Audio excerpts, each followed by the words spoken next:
Hello नमस्कार बच्चों। Rank up Bihar YouTube channel पर आप सभी का स्वागत है। आज हम देखने वाले हैं प्रश्नावली 13.1 के प्रश्न संख्या 2 को। तो इससे पहले हमने प्रश्न संख्या 1 को बता दिया है। आप प्रश्न संख्या 1 को अभी तक नहीं देखे हैं तो आप हमारे चैनल पर विजिट जा करके प्रश्न संख्या 1 को देख सकते हैं और उसके बाद प्रश्न संख्या 2 को देखिएगा तो ज़्यादा समझ में आएगा। ठीक है, अगर जो इस सवाल को पसंद आते हैं तो आप चैनल को सब्सक्राइब कर सकते हैं, लाइक कर सकते हैं और शेयर कर सकते हैं और एक अच्छा सा कमेंट कर सकते हैं। ठीक है, चलिए सबसे पहले हम प्रश्न को पढ़ते हैं। प्रश्न कह रहा है कि एक कमरे की लंबाई, चौड़ाई और ऊंचाई, लंबाई, चौड़ाई और ऊंचाई कितना दिया गया है जी? 5 मीटर, 4 मीटर, 3 मीटर। और बोला 7.5 रुपया प्रति मीटर स्क्वायर की दर से इस कमरे की दीवार और छत पर सफेदी कराने का व्यय ज्ञात करना है। तो सबसे पहले आपको क्या क्या दे दिया गया है, तो कोई भी प्रश्न को सोल्व करिए, सबसे पहले क्या दिया गया उसको लिख लीजिए। ठीक है, तो क्या दे दिया गया है? दिया गया है क्या दे दिया गया है? रूम का लंबाई दे दिया गया है। तो लंबाई दे दिया, लंबाई को लिख लेते हैं। कितना दे दिया गया है जी? 5 मीटर। उसके बाद चौड़ाई दे दिया गया है। चौड़ाई कितना दे दिया गया है? 4 मीटर। उसके बाद क्या दे दिया गया? ऊंचाई दे दिया गया है। ठीक है, ऊंचाई दे दिया गया है 3 मीटर। चलिए ये हो गया है। अब जब आप इतना लिख लेते हैं कि क्या क्या दे दिया गया है तो आप समझिए कि एक अच्छा सा रास्ता, प्रश्न बनाने का रास्ता ढूंढ निकाल लिए हैं। ठीक है, और क्या क्या दे दिया गया उसे लिख लिए, समझिए कि आप प्रश्न बनाने का तरीका पर चल रहे हैं, आपने रास्ता खोज निकाला है। बस आपको थोड़ा सा एक स्टेप आगे सोचना है। तो सोचिए, सोचना क्या है? सोचना यही है कि हमको अब निकालना क्या है कि हमको दीवारों और छत पर सफेदी कराने का खर्चा निकालना है। ठीक है, तो पहले जिस जगह पर सफेदी होगा वो जगह को खोजना है। तो सफेदी कहाँ होगा? दीवारों पर होगा और छत पे होगा। ठीक है, तो आप सोच सकते हैं कि आप एक घर में हैं, एक रूम में हैं। आपके जिस रूम में आप हैं उसमें 4 दीवार है। ठीक है, कमरा का दीवार 4 को हो गया और अपना छत ऊपर की ओर देखना है, छत। ठीक है, ये एक तरह से हमारा क्या हो गया? छत हो गया। ठीक है, ये हमारा क्या हो गया? फर्श हो गया। तो फर्श पर क्या करना है? सफेदी नहीं कराना है। सफेदी कहाँ कराना है? छत पे कराना है और चारों दीवारों पे कराना है। कहाँ कराना है जी? चारों दीवारों पे कराना है। ठीक है, दीवार कौन हो गया? एक हमारा सामने वाला, एक ये और ये वाला फलक और एक इसके पीछे वाले फलक, यानी कि 4 दीवार हो गया और एक फर्श हो गया।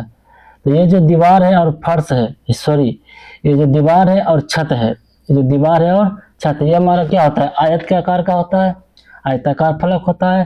तो जो हमारा घना बनता है वो 6 आयताकार फलक से बनता है। तो 6 आयताकार फलक में से एक फलक क्या हो गया? हट गया, यानी फर्श पे नहीं करना। तो करना कहाँ कहाँ है? 4 दीवार और छत। तो लिखिए,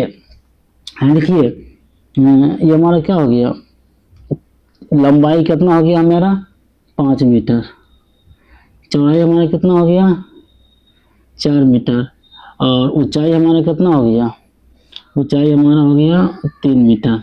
ठीक है, 3 मीटर हमारा चौड़ाई हो गया, ये हमारा लंबाई हो गया।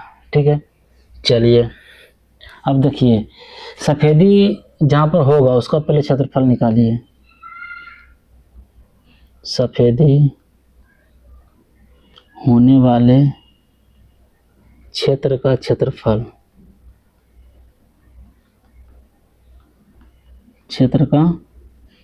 क्या होगा? चारों दीवारों का क्षेत्रफल, चारों दीवारों का क्षेत्रफल।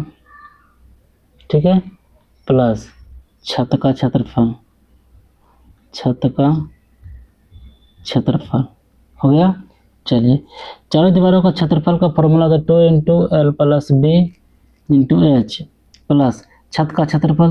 तो छत हमारा क्या होता है? आयत का आकार का होता है। तो आयत का क्षेत्रफल क्या होता है? लंबाई गुना चौड़ाई। हो गया।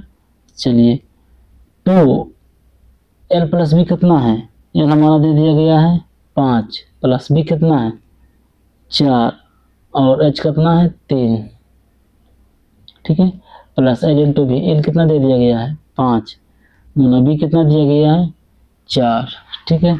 अब करिए 2 इंटू 5 प्लस 4 9, गुना 9 गुना 3 प्लस 5 चौके क्या हो गया 20, 9 दूनी 18, 18 54 प्लस 20 कितना निकल गया 54 20 74 मीटर स्क्वायर। यह मतलब क्या हो गया, सफेदी होने वाले क्षेत्र का क्षेत्रफल निकल गया है, ठीक है।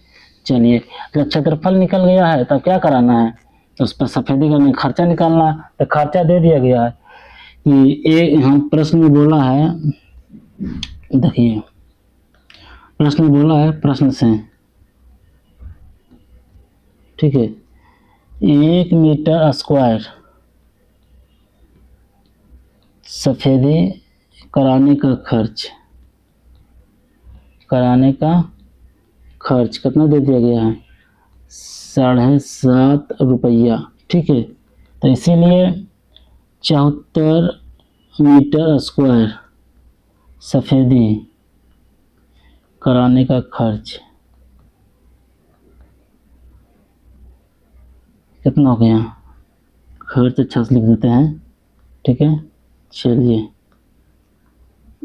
खर्च बराबर तो कितना गुना हो जाएगा, गुना 74, अब तो गुना करना है 74 गुना 7.50, इसको गुना करिएगा तो कितना आएगा, आएगा 555 रुपया। ये हमारा क्या हो गया आंसर, यही तो निकालना है। अगर जो हमारा बताने का तरीका आपको पसंद आया तो आप इसको सब्सक्राइब करिए, लाइक करिए, कमेंट करिए और अपने दोस्तों में शेयर करिए, ठीक है। धन्यवाद, जय हिंद, जय भारत।